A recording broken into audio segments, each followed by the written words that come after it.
Yeah, hi, Martin. It's Mark at FMAV. Just to let you know that I've done your laser for you. Um, yeah, basically, so I've given the cogs a good clean up for you.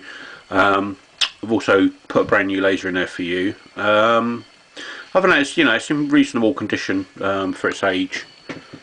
You can see it all working now. Okay, I'm gonna show you the part that I'm talking about that you've lost. I'll just turn this up so you can hear it, so you can see the CD spinning, etc. Right, so I'm going to stop that. Right, so let me stop that. Right, okay, so basically what bit you've lost, okay, is basically the part that fits on top of there. Okay, it's just a little bit, but what I do is I use my own little thing there. So see that? I'll just put that on there like that. But that will not fit on your system, okay, so that's absolutely no use to you whatsoever. I haven't got any spare ones.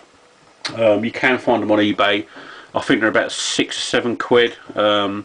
But make sure when you put it on, unless it goes on properly, just put a little bit of super glue and then fit it on, and you'll find that's working.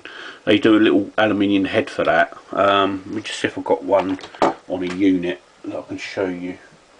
No, I haven't got a unit handy, but it's like a little aluminium thing that goes on there. But I'm guessing because yours has come off, it's like a spidery one, like a little spider thing, and they just break. They're absolutely no good. But anyway, that one's done for you. That's going out shipping tomorrow, so you should have that Tuesday. Fingers crossed. You got a 6-month warranty on that, as you already know, because I know I've done business with you before. So thank you very much again. Really appreciate your business, and we're very grateful. And so I hope you guys stay safe and look after yourself in this time of doom. Thank you very much. Have a great one.